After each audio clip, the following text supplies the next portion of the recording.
ஓம் ஸ்ரீ குருபியோ நமக. ஓம் ஸ்ரீ மகா பெரியவா சரணம். மார்ச் 3ஆம் தேதி செவ்வாய்க்கிழமை இன்றைய தினம் மாசி மாதத்துல வரக்கூடிய பௌர்ணமி, அதுவும் செவ்வாய்க்கிழமையில வரக்கூடிய அங்காரக பௌர்ணமி. இப்போ நம்ம சொல்லக்கூடிய இந்த 2 பொருட்களை உங்க வீட்டோட நிலைவாசல்ல நீங்க வைக்கிறதால கடன் தீர்ந்து பணம் சேரும். அது என்னென்ன பொருட்கள், அது எப்போ வைக்கணும்னு பார்க்கறதுக்கு முன்னாடி நம்மளோட வீடியோஸை இப்போ தான் நீங்கள் ஃபர்ஸ்ட் டைம் பார்க்குறீங்கன்னா மறக்காம சப்ஸ்கிரைப் பண்ணிக்கோங்க. தொடர்ந்து இது மாதிரி அப்டேட் தெரிஞ்சுக்கிறதுக்கு பக்கத்து நோட்டிஃபிகேஷன் பெல்லை கிளிக் பண்ணி ஆல் அப்படிங்க செலக்ட் பண்ணிக்கோங்க. இப்போ என்னென்ன பொருட்களை எப்படி வைத்து வழிபாடு செய்ய போகிறோம் அப்படிங்கிற பற்றி தெளிவாக தெரிஞ்சுக்கலாம். சந்திர பகவானோட ஆதிக்கம் அதிகமாக இருக்கக்கூடிய நாளாக தான் இந்த பௌர்ணமி இருக்கு. அதுவும் சிறப்பு மிகுந்த மாதங்களில் வரக்கூடிய பௌர்ணமிக்கு அதிக அளவில் பலன் இருக்குமா. ஒரு மாதத்தையும் வரக்கூடிய ஒரு பௌர்ணமிக்கு ஏற்ற மாதிரி சிறப்புகள் இருக்குது.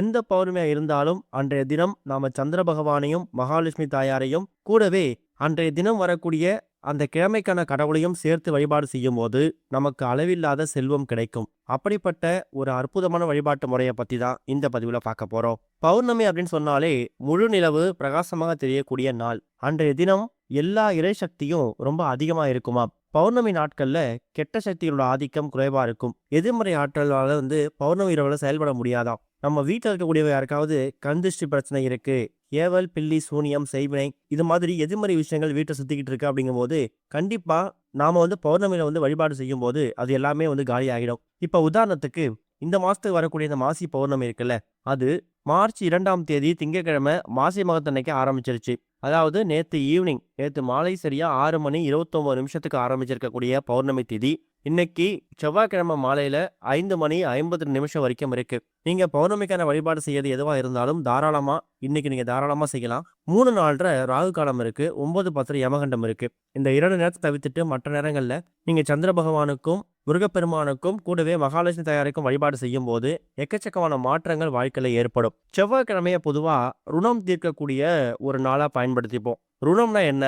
ஒன்றும் இல்லை, நம்மளை வாட்டி வதைக்கக்கூடிய கடன் பிரச்சனை தான். கடன் பிரச்சனை தான் ருணம்னு கூப்பிடுறாங்க.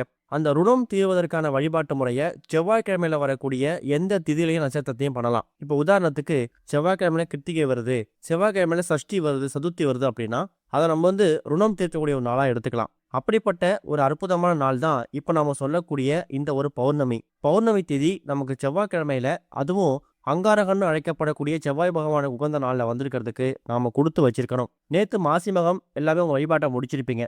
இன்றைய தினம் பிறந்திருக்கக்கூடிய இந்த பௌர்ணமி திதியில கண்டிப்பான முறையில மாலை ஒரு 5-6 மணிக்கு மேல 5:52 உங்களுக்கு பௌர்ணமி திதி முடிஞ்சாலும் பரவாயில்லை. எப்படி பார்த்தாலும் இரவு ஒரு 7-8 மணிக்கெல்லாமே முழு நிலவு பிரகாசமா தெரியும். அந்த நேரத்துல உங்க வீட்டோட மொட்டை மாடிக்கு போயிட்டு உங்களோட 2 கைகளையும் கூப்பி குடும்பத்தோட சந்திர தரிசனம் பண்ணணும். ஓம் சந்திரமௌலீஸ்வராய நமக அப்படிங்கிற மந்திரத்தை 3 முறை உச்சரிக்கணும். சந்திர பகவான் தான் நமக்கு வாழ்க்கையில் இருக்கக்கூடிய மன கஷ்டங்கள், குழப்பங்கள், சஞ்சலங்கள், கணவன் மனைவி கிடையாது இருக்கக்கூடிய கருத்து வேறுபாடு இது எல்லாத்துக்கும் தீர்வு கொடுக்கக்கூடியவர். அவர் மனசார பிரார்த்தனை பண்ணிட்டு அதுக்கப்புறம் மாலை ஒரு 6 மணிக்கு மேல வீட்டோட பூஜையில விளக்கேற்றி வச்சுட்டு நீங்க பூஜை பண்ணலாம். செவ்வாய்க்கிழமை அப்படிங்கறதால செவ்வாய் பகவானுக்கும் முருகப்பெருமானுக்கும் உகந்தது. அதுதான் கடன் பிரச்சனை தீர்க்கக்கூடிய நாள். ஏன்னா செவ்வாய்க்கிழமையில நம்ம செவ்வாய் பகவானையும் முருகப்பெருமானையும் சேர்த்து வணங்கும் போது கடன் பிரச்சனை காணாமல் போகும். அதுதான் இந்த மாசி பௌர்ணமி செவ்வாய்க்கிழமையில வந்திருக்கிறதுக்கான விசேஷம். அன்றைய தினம் இப்ப நம்ம சொல்லக்கூடிய இந்த 2 பொருட்களை உங்க வீட்டோட நிலைவாசல் பகுதியில் நீங்க வைக்கணும். முடிஞ்சா பகல் நேரத்துலயும் வைக்கலாம், முடியாதவங்க மாலை ஒரு 6-7 மணிக்கு மேல வைக்கலாம். குறைஞ்சது ஒரு அரை மணி நேரத்துல இருந்து 1 மணி நேரம் அது இருந்தாலே போதும். இதுக்கு உங்களுக்கு தேவையான பொருள், முதல்ல 2 இலை எடுத்துக்கோங்க. அது வெற்றிலையா இருந்தாலும் பரவாயில்லை, செம்பருத்தி இலையா இருந்தாலும் பரவாயில்லை. முருகப்பெருமானுக்கு 2மே உகந்த இலைகள் தான். அடுத்ததா ஒரே ஒரு ஸ்பூன் இல்ல ஒரு கைப்பிடி அளவு பச்சரிசி எடுத்துக்கணும். அடுத்து ஒரு கைப்பிடி அளவு துவரம்பருப்பு எடுத்துக்கணும். பச்சரிசி எதுக்காக பயன்படுத்துறோம்? பச்சரிசி அப்படிங்கிறது இன்றைய தினம் பௌர்ணமிக்கு சந்திர பகவானுக்கு உகந்த நாள். சந்திர பகவானுக்கு உகந்த தானியம் என்ன தெரியுமா? நெல். அந்த நெல்லிலிருந்து பயன்படுத்தக்கூடிய அந்த பச்சரிசி எடுக்கக்கூடிய பச்சரிசி இருக்குல்ல, அதை ஒரே ஒரு கைப்பிடி அளவு எடுத்துக்கோங்க. துவரம்பருப்போட மகிமையை பத்தி நம்ம சொல்லி தெரிய தேவையில்லை. துவரம்பருப்பு அப்படின்னாலே அது செவ்வாய் பகவானோட ஆதிக்கம் நிறைஞ்சிருக்கக்கூடிய ஒரு பொருள். கடன் பிரச்சனையை வாட்டி வதைக்குது, எதை தொட்டாலும் தோல்வி, இறங்குமுகமாக இருக்கு அப்படின்னு நினைக்கிறவங்க செவ்வாய்க்கிழமையில துவரம்பருப்பு வைத்து வழிபாடு செய்யும் போது இறங்குமுகமாக இருக்கக்கூடிய உங்க வாழ்க்கை ஆறுமுகம் உதவியோடு ஏறுமுகமாக மாறும். இது ஒரு அற்புதமான ஒரு வழிபாட்டு முறை. செவ்வாய் பகவானோட அதிபதி முருகப்பெருமான். நீங்க முருகப்பெருமான் கிட்ட உங்க கடன் பிரச்சனையை சொல்லி செவ்வாய் பகவான் கிட்ட சொல்லு, முருகா எங்க பிரச்சனையை தீர்த்து வைக்க சொல்லு, வட்டி கட்டியே வாழ்க்கை போகுது, கடன் பிரச்சனை தீரவே மாட்டேங்குது, நீங்க முருகப்பெருமான் கிட்ட முறையிட்டீங்கன்னா கண்டிப்பா முருகப்பெருமான் செவ்வாய் பகவானுக்கு கட்டளையிட்டு உங்களோட எல்லா விதமான பிரச்சனைகளையும் தீர்த்து வைப்பார். அப்படிப்பட்ட சக்தி வாய்ந்த, மகிமை வாய்ந்த, மகத்துவம் வாய்ந்த இந்த அற்புதமான பொருள் வந்து துவரம் பருப்பு. அத ஒரு கைப்பிடி அளவு எடுத்துக்கோங்க.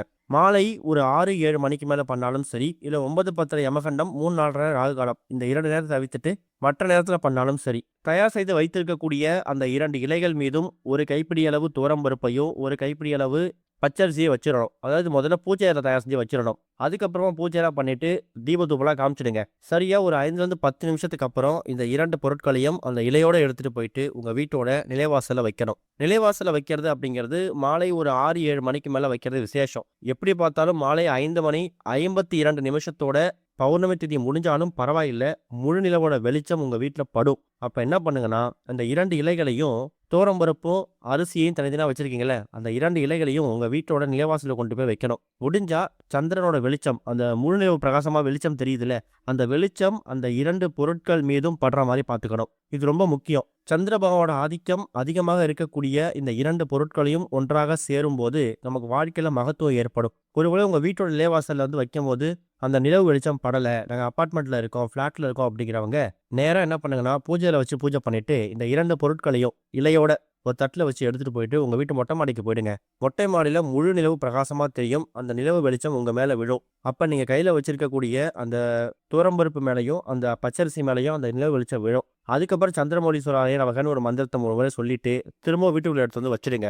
குறைந்தது ஒரு அரை மணி நேரத்துல இருந்து 1 மணி நேரம் இந்த 2 பொருட்களும் பூஜையில இருக்கட்டும். அதுக்கப்புறமா ஒரு சிவப்பு நிற துணி. சிவப்பு நிற துணி அப்படிங்கிறது செவ்வாய் பகவானுக்கு உகந்த நிறம், முருகப்பெருமானுக்கு உகந்த நிறம் தான். அந்த சிவப்பு நிற துணியில அந்த செம்பருத்தி இலையோட வைத்திருக்கக்கூடிய அந்த துவரம்பருப்பையும் அந்த பச்சரிசியும் ஒன்றாக சேர்த்து ஒரு சிவப்பு நிற மூட்டையா தயார் செஞ்சுக்கணும். தயார் செஞ்சு இது உங்க வீட்டோட பூஜை அறையில முருகப்பெருமான் போட்டோவுக்கு பக்கத்துல வச்சுக்கணும். செவ்வாய்க்கிழமைகள்ல சஷ்டி திதியில கார்த்திகை நட்சத்திரம் அதாவது கிருத்திகை அன்னைக்கு தூப தீபம் போடணும். சுத்தபத்தம் இல்லாம அந்த மூட்டையை நீங்க தொடவே கூடாது. ஒருவேளை பூஜை அறையில வைக்கிறதுக்கு இடம் இல்லை அப்படிங்கிறவங்க நிலவாசல்லையோ இல்ல பீரோலாக்கலையோ வச்சுக்கலாம். பூஜை அறையில முருகப்பெருமான் போட்டோவுக்கு பக்கத்துல வச்சுக்கிறது விசேஷம். ஏன்னா செவ்வாய்க்கிழமையில அங்காரக நாள்ல வந்திருக்கக்கூடிய இந்த ஒரு பௌர்ணமி தினத்துல சந்திர பகவானுக்கு உகந்த பச்சரிசியையும் செவ்வாய் பகவானுக்கு உகந்த துவரம்பருப்பையும் ஒன்றாக சேர்த்து பூஜையில வச்சு பூஜை பண்ணி அதை மறுபடியும் நிலவு வெளிச்சம் அந்த முழு நிலவு பிரகாசமாக தெரியக்கூடிய நேரத்துல அதை நிலவு வெளிச்சத்துல காமிச்சிட்டு அதுக்கு சக்தியை மெருகேற்றி மறுபடியும் எடுத்து வந்து உங்க வீட்டோட பூஜையில வைக்கும்போது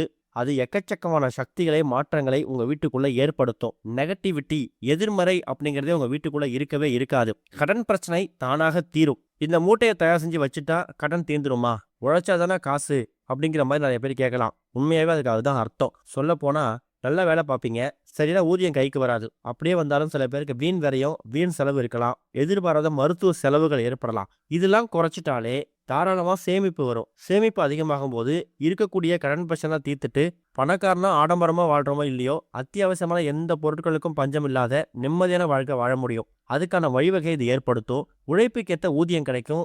கணவர் வீட்டில் வேலைக்கு போகாம சும்மா இருக்காரா, அவருக்கான வேலையை வந்து தேடி வரும். இது மாதிரி அதிர்ஷ்டத்தை உங்கள் பக்கம் ஈர்த்து தரக்கூடிய அற்புதமான பரிகாரம் தான் இது. கடவுள் மேல் நம்பிக்கை வைத்து பண்ணக்கூடிய எந்த ஒரு விஷயம் வீண் போகாது. நம்பிக்கையோட பண்ணுங்க, நல்லதே நடக்கும். ஓம் ஸ்ரீ குருபியோ நமக. ஓம் ஸ்ரீ மகா பெரியவா சரணம்.